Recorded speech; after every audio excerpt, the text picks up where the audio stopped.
Hello, you're welcome. You're welcome to this channel today, and it gives me great joy to notice that you are viewing this video today. This is a very important video and it's very central to my heart. Against the background of intense migration of people across the world to study. I'm Dr. Olayinka Akanle. I'm a sociologist.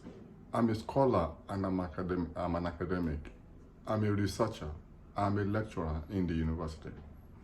On this channel, I do a number of talks, and all these talks you can cluster into 4 major areas: sociology, research, relationship, and migration. These are 4 clusters of intellectual engagement that I try to bring forward to assist people so they can make informed decisions about issues affecting them. You are welcome once again. If this is your first time of coming in contact with my content or visiting this channel, thank you very much. Kindly subscribe. Subscribe to this channel, like this video, comment, and share widely. And if you are a return viewer, that is, you've visited this channel before, you've viewed my content in the past, but you have not subscribed, kindly subscribe to this channel. And if you are subscribed, thank you very much for staying tuned. Kindly comment, like, and share this content widely across our network so far there are people that will benefit from this. Don't keep this to yourself alone. Let it go viral. So today, I'll be talking about a very important topic that says what you must know, what to know about migrating or relocating to study in the United Kingdom, or as a spouse accompanying someone studying in the UK. United Kingdom is one of the most popular destinations for study for different reasons. So you find people migrating or going to the UK massively, most especially for study. I'll still do another video on UK, so stay tuned, which will be totally different from this but somewhat related. So today is just basically to empower people who may want to migrate or relocate to the UK for study, or maybe they are even already there, or they are accompanying spouses of somebody going to the UK or in the UK study. And I want to intentionally fill this knowledge gap because of so much experiences I've gathered over time and researches that I've conducted. So I see this knowledge gap, and I think it's very important for me to contribute practically and intellectually so that people can be assisted going forward, so they don't fall into errors or make mistakes that may be very fundamental in their journey across migration and study. So UK is so popular, like I've said. You will find that as much as 15.7% of undergraduates studying in the UK are international students. And you will find as much as 39.1% of people studying in the UK at the postgraduate level are actually international students. And you will see this is very massive. When people come from across the world to study, as much as 15.7. If you see undergraduates in the UK, minimum 15.7% of them are international students, those who have migrated or to the place for this study. And 39.1% are actual of their postgraduate students are actually international students. This is major. But there are things you need to know if you plan to join these numbers, or if you plan to go to the UK on the account of study, or even if you are there, you don't know, or you want to advise people. You know, exponential component of this content is very important. Maybe you know people, just forward it to them so that they are empowered before they arrive.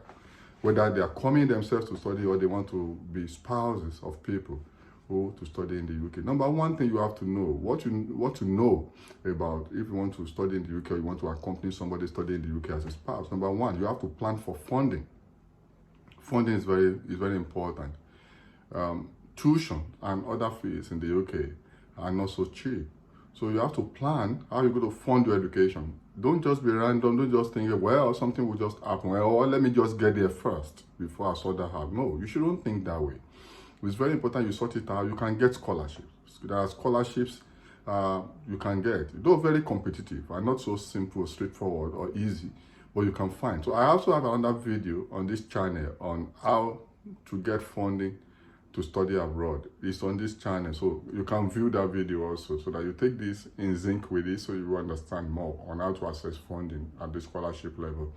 So plan for funding. How do you want to fund your study? How do you want to fund your research? So it's very important. You must answer that question intentionally before you go. You have to try as much as possible to organize yourself effectively. Organize mentally, organize physically, organize financially. Properly organize and know enough around the course you want to study and the school you want to go. This is very important. Then you have to prepare for culture shock. Culture shock means intense psychological or social feelings that tends to be very dramatic, sometimes very negative when you come in contact with new culture. So if you're an international student, you're most likely coming from a different cultural background. So when you get to the UK, you may have profound culture shock. So you just be so surprised and shocked at what you see. So you must be ready to understand the culture or in the United Kingdom across the space and how you want to adjust to them. Then know that the weather in the United Kingdom most essentially will be different from where you're coming from. So prepare for the weather, search for the weather information before you depart. So you pack your suitcases effectively with the right clothes and sort your accommodation in advance. So it's very important that you sort your accommodation in advance so you don't get stranded. I've heard a lot of people who don't even know where they're going to stay, and they get to the airport and the home office start calling people randomly. So just simply mentioning different names.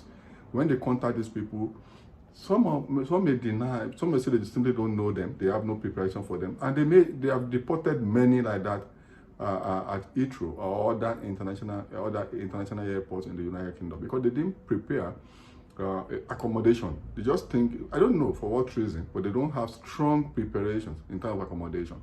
So you have to sort your accommodation in advance. Get a place where you want to stay with somebody, let the somebody be committed to it. There are cases of people who say, okay, you can stay with me, but because of some consideration, they simply refuse to pick the call when you arrive at Heathrow or at the international airport you want to arrive at. So they simply refuse to show up, and that can leave you stranded or deported. So get serious commitment. If you want to get student accommodation, make sure you pay in advance so that you are sure. Because at the airport, at the port of arrival, they're likely going to ask you where you want to stay, and they want to test, they want to find out and confirm if the accommodation is genuine. So usually try to pay in advance, then sort your visa out well in advance. In fact, this is very important. Among the very first points you have to consider. Get your visa in advance, prepare for visa in advance, and make sure you understand the terms and conditions of your visas. Usually your visa may read, if you want to go and study full-time, your visa may just read 20 hours of work in a week. So, and you must respect this condition, and they will not allow you to access some other services as student, international student in that place. So understand your visa condition and don't violate your visa condition. It's very important. And if you're an accompanying spouse, or you are accompanying someone to study in the UK, you may not have these restrictions, but you still have to get a visa sorted, and you must still go in line with all this I'm mentioning. So you have to sort your accommodation. Then it's very important you prepare mentally. You must realize that one of the most significant problems people face when they relocate or migrate is loneliness, mental loneliness. Because don't forget, I talk about culture shock, or even weather. So people just have this feeling of mental problems. Some of them loneliness, some of them, anxiety, a lot of them. So you have to mentally prepare, psych yourself, conscientize yourself. Do research about the country you are going to and the school you are going to.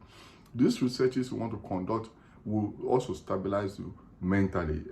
Also, try as much as possible after this mental preparation. This is very important. I cannot overemphasize this. I don't want to waste your time in this video. So I will have given you so many instances. But mental preparedness is very important. Beyond the excitement of leaving your home country to study in the United Kingdom, developed country, beyond that excitement, there's fundamental mental issues that people confront. Like I said, loneliness, anxiety, sometimes frustration when they run into initial problems while trying to adjust. So understand this very well and prepare. Also, prepare for work in advance. Work is very important. Don't just go there and start calling people how to get a job. Before you travel to the UK for study, make contacts recruitment agencies, your networks there, friends and kin over there, to ask them questions about work, about jobs. It's possible they help you get jobs in advance. They may get recruitment agency to put you on their queue. So sort it out. How will you get work? It's very expensive to live in the UK. Very expensive. The bills are enormous. You cannot afford to just get to UK. You don't find a place to work. It's not going to work. You're going to be very frustrated. So sort out work in advance, and also try to get funds for initial survival.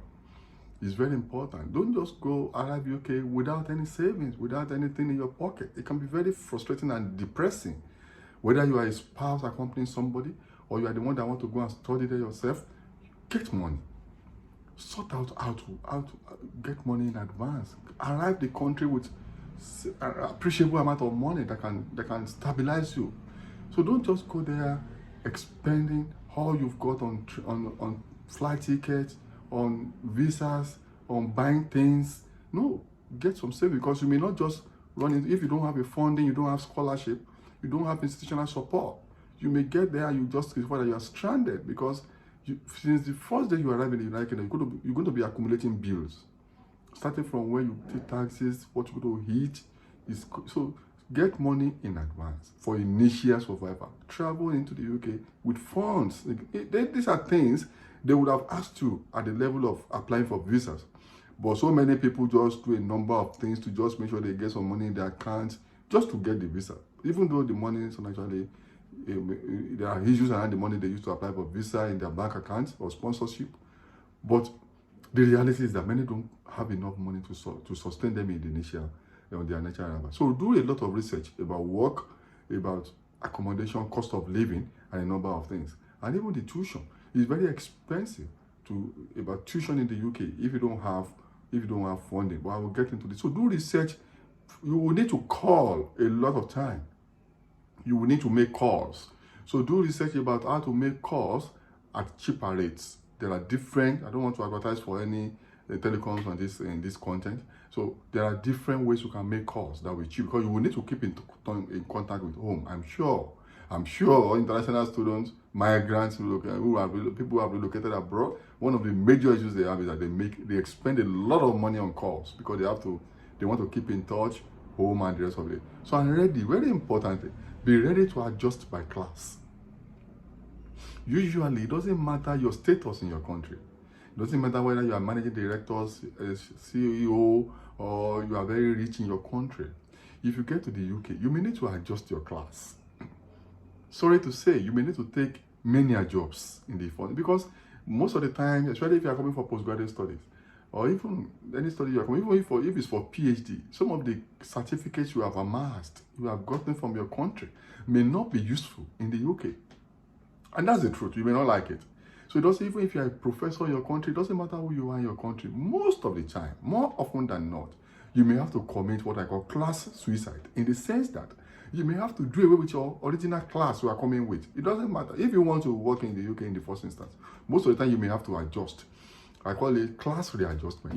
You must be ready to adjust by class, because what I used to say is that UK or migration is a leveler. It will level everybody. Somebody that's so educated, so highly placed in the country of origin may get to the UK and become just a menial factory worker. So you must be ready, but because you have to survive in the first instance, you may be forced to take jobs far lower than your classes compared to when you are coming from home. Get this and have peace. Know this and know peace. So it's usually like that. Especially if you are not on the account of, if you are not on scholarship, you are not on funding from your home country, maybe your government or a private sector. If you are on your own, you may have to take many jobs. So, and be ready to adjust to this. Even many people, even if they are on scholarship, they still want to do some jobs, side hustles, they call them, so that they can make extra money. Usually the job you're going to get immediately maybe many jobs that normally you will not be able to. So no matter that point, that you must be able to wait to adjust. Usually before you adjust into the system in the UK, it takes time. Adjustment in terms of mental adjustment, social adjustment, financial adjustment, even a number of, even network adjustment, adjusting around the network. So it takes time. And that's why I've said in my previous video, and I will say again here, before you can adjust and regularize in the UK, it will take an average of 7 to 10 years for you to adjust, for you to regularize, for you to become stable. It takes average of 7 to 10 years, according to research and experience. So it's very important, be ready to wait to adjust and be ready for high cost of living. It's expensive in the UK. Things are very expensive. Be ready to adjust. Either you change your taste or you get extra fund. But in any case, you must be ready to adjust, and also the cost of living can be very high. And tax in UK is a lot. You pay bills and you pay every tax. So if you're coming from poor countries where the tax is next to zero or near zero, you get to the UK, it's not that easy. So you pay, what will take your money will mostly be tax and cost of living. And it's very important. And recognize the fact that it is not easy to pay tuition in the UK if you're not on scholarship. It will not be easy to say, okay, I will work and then pay my way through university. It's usually very difficult. Sometimes not possible. I've had people ask me, okay, my university I'm going to the UK gives me partial funding. You know, and maybe they gave me 30% of the funding, they say I will pay the rest. They gave me 30%, 40%, they say I should have institutional guarantee. Do I take loan? Or if I get there, can I work and pay the rest? No, it's not easy. You have to, if you don't have funding, don't think you're going to walk on the street to pay through school. It's not easy. I'm not saying it's not possible, but it's very tedious. Because when you look at how much you're going to be making by working as side hustle, the tax you pay, and the cost of living, paying through school by working on the street is usually very tedious. So you have to be very careful. You have to be very careful because it can be very frustrating. You will pull it through, it's possible, but you must realize that it's usually not the best option. So you have to be very, for example, let's take it for example. If you are going to be undergraduate in the UK, the tuition for undergraduate is usually between 11,400 and 38,000 pounds, depending on the school. If the school is Ivy League or if it's not Ivy League. So for an undergraduate, you pay an average of 11,400 and 38,000. On the average, you will pay like 22,200 pounds, you know, for your program. 11,400 to 38,000 you go to expend on your. On the average, you may have 22,200 to pay. That's a lot of money, man. It's not easy to make pounds. Pound sterling. Oh, I must call it with respect. It's difficult to earn pounds. So when you take away 11,400 to 38,000, average of 22,200, you know, like that, that's a lot of money. So you must be prepared. How do you want to achieve that? Achieve to pay that.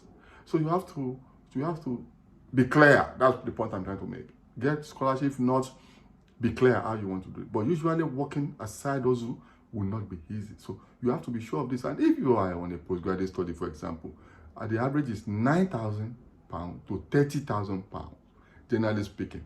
And that's a lot, you know, to pay. It's a lot. So how do you want to afford that? You have to be very careful. Now, you're not talking about living costs.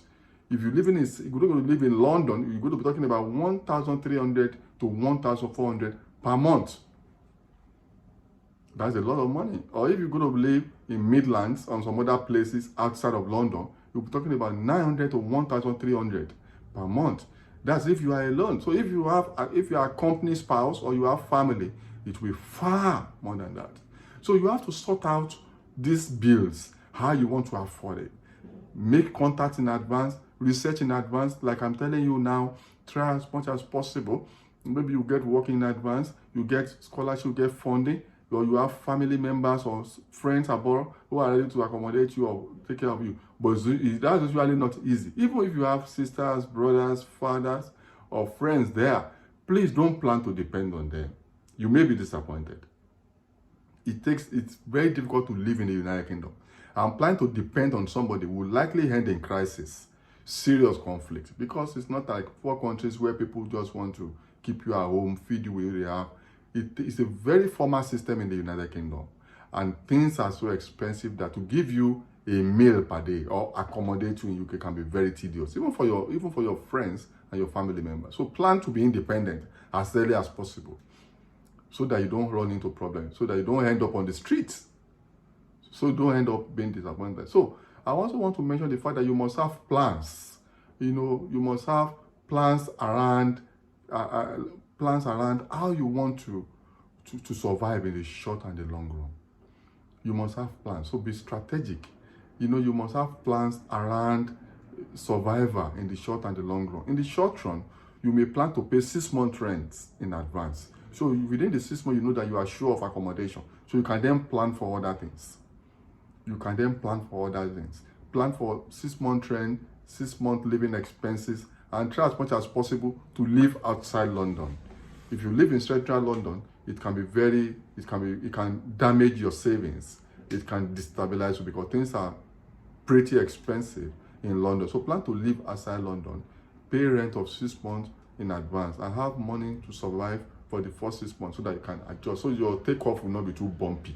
You will not run into turbulence too quickly. Then try to seek jobs in advance.